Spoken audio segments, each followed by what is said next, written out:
All right, in this video, we're going to talk about dependent events. In the last lesson, we talked about independent events, and that was where the outcome of the second event was not affected by the outcome of the first event. And as you can see, the opposite is true here about dependent events.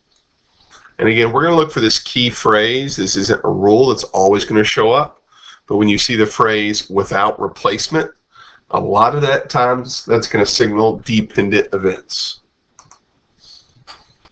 So that's when you'll use this formula. When you have two events that are dependent, then you're going to use the formula to find both. It's going to be similar to the last one. We're still multiplying the two probabilities, but it's called the probability of A times the probability of B after event A. And this formula right here is the same thing as the formula above. Just this notation, this vertical line, when you see it written like that, that is saying event B happening after event A. So let's look at an example of exactly what this looks like. So we've got a bag containing 9 red marbles and 3 green marbles. So pretty straightforward. So that tells me there's 12 total outcomes. The sample size is 12. And here we're selecting 2 marbles, the first draw and we have a second draw. So we want to find the probability of selecting a red marble first. So letter A, we're finding the probability of a red, and then we're finding the probability of a green on the second draw. Now you'll see the directions on part A and B are different. Part A says the first marble is replaced. So this is with replacement. We learned this in the last video. So there are 9 reds. So there's a 9 out of 12 chance we're going to pull a red out. So if we do pull a red out, then we're replacing that marble right back in the bag. So what that tells me is the bottom number, the sample size, is still 12 when we choose the green marble. So there's the setup, multiply, and then simplify. So our final answer here is 3 out of 16 once that reduces. Now the second one, it's really the same question. We want to figure out the probability of a red and then the green, but this is an example of dependent events because we're not replacing after that first draw. So the probability of pulling a red is still 9 out of 12, but this is saying we're not replacing after that first draw, so the sample size is decreased from 12 to 11. So really that's the only thing that changes here.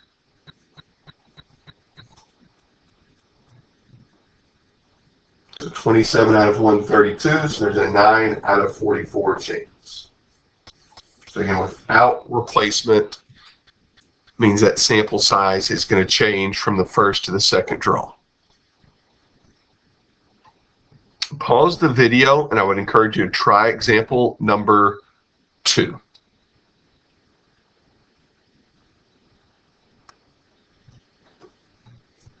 One thing I do want to point out is it does not use the phrase with or without replacement, but it says after you take the first piece of chocolate out, you're eating it.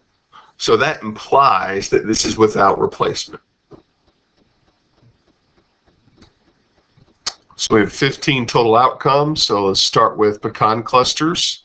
There's 4 of those. There's a 4 out of 15 chance. You'll randomly pull one out. So that's our probability of our first draw. Remember, we're not replacing it. We're eating that first piece. So the sample size for the next draw decreases by 1. So then the new probability for milk chocolates, we look up there, there are 3 milk chocolates. So that's the setup for the problem. So we get 12 out of 210, which reduces, there's a 2 out of 35 chance that you pull a pecan cluster, eat it, and then randomly select the next chocolate, and it's a milk chocolate. Last example, white chocolate. Again, we're going back, we're resetting it. So we're resetting to 15 pieces. So B and A are independent from each other. So we're back to 15 pieces. The probability of pulling a white chocolate piece is 2 out of 15. We're saying that's the first draw. We eat whatever that first piece is. That decreases the sample size to 14. Let's look up here. How many caramel pieces do we have? We have 6. So that's the setup.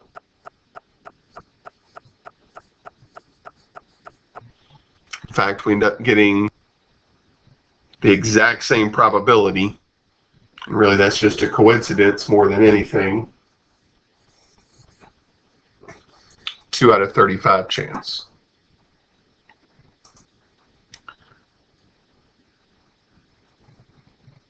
All right, lastly, we want to talk about conditional probability. Conditional probability, really similar to dependent events, except we're going to focus on these examples of actually just having one event in understanding conditional probability. So example 4 says, again, we're not doing multiple rolls, it's one roll. So we're one roll of a number cube, which means, of course, there's 6 outcomes. A is the event, the outcome is even, and B is the event of a 2. So let's start by drawing a Venn diagram for this problem. So here's A, and here's B. And of course, there's going to be a little bit of overlap because 2 is an event B, but it's also an even number. But A is also going to consist of 4 and 6. And then my universal set will also include the numbers 1, 3, and let's see if I can squeeze it in there, 5. 6 total numbers. So the first question is straightforward. What's the probability of event A? What's the probability that we roll the die and we get an even number?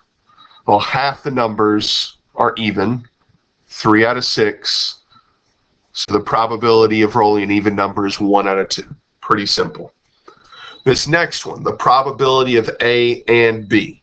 And remember, this is different than the previous page where we did event A and, or sorry, if we did one draw and then a second draw. This is one spin of the die. So remember, and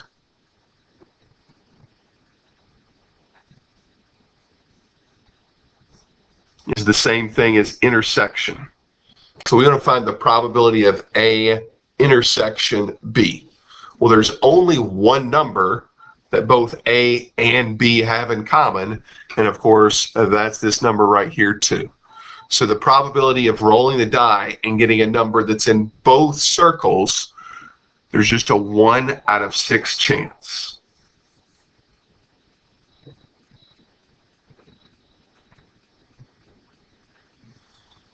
All right, so now this last example, where we've seen this notation a little bit with dependent events, this means the probability that, what's the probability of event B occurring if event A has already occurred? So in other words, given that we have rolled an even number, what is the probability that we actually rolled a 2? So this is going to change the sample size just a little bit.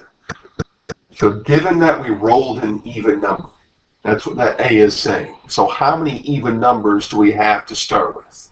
We have 2, we have 4, we have 6.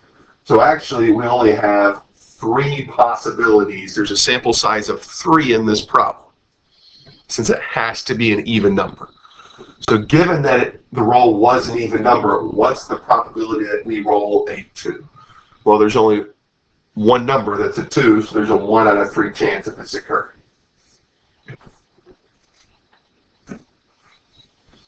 So when you see this notation, a lot of the times the sample size is going to be reduced. All right, so let's do this next example. Similar type start, the probability of event B. Remember, event B is rolling a 2. Well, there's only 1 2 on a 6-sided die, so there's a 1 out of 6 chance of B occurring. Letter E, again, this is kind of already answered this one. This time B is in front of A, but remember, and just means intersection. So where did event B and event A intersect? At what number? They intersected at 2. So there's just one number that can make both B and A true. So you'll notice these two answers are the same. And then finally, we've got another probability written in that unique form. This is saying what's the probability of event A occurring if B has already happened. So this is saying given that you rolled a 2 to start with, what is the probability the number is even?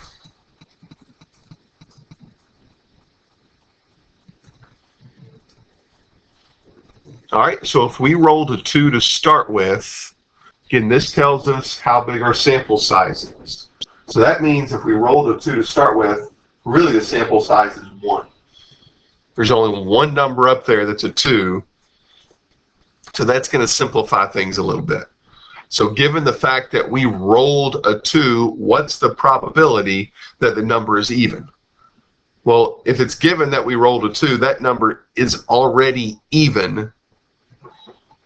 So there's a 100% chance of this occurring.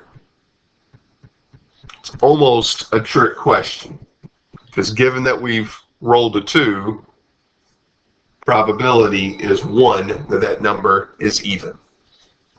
As a percentage, of course, that's 100%. You can also write it as 1. I encourage you to pause the video, try example number 5, draw your Venn diagram if that's helpful, and answer these questions below.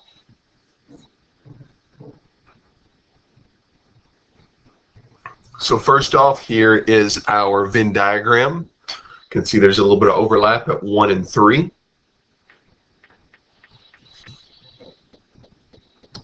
But for most of these, the bottom number is going to be 6, because there's 6 total outcomes when you roll a number cube. So the probability of event A, probability of you rolling an odd number, is 3 out of 6, or 1/2. The probability of A intersection B, where they overlap at 2 different numbers, so there's a 2 out of 6 chance, which reduces to 1/3. The probability of B happening if that first roll was an odd number. So what's the probability of getting a 1 or a 3 if that first number is odd? Well, 3 of the total numbers are odd, so our sample size has been reduced to 3 in this problem. And then there are 2 numbers that are either a 1 or a 3. So that's 2/3. Lastly, letter D, probability of a 1 or 3 is 2 out of 6. Of course, reduces to 1/3. Letter E is the same as before. It's where they intersect. It's 2 out of 6, which reduces to 1 out of 3. And then similar to the last question, given that you get either a 1 or a 3 when you roll that number cube, what is the probability it's odd? Well, if you're given that it's a 1 or 3, then it's guaranteed that the probability is going to be odd. So again, the probability is 1 or 100%.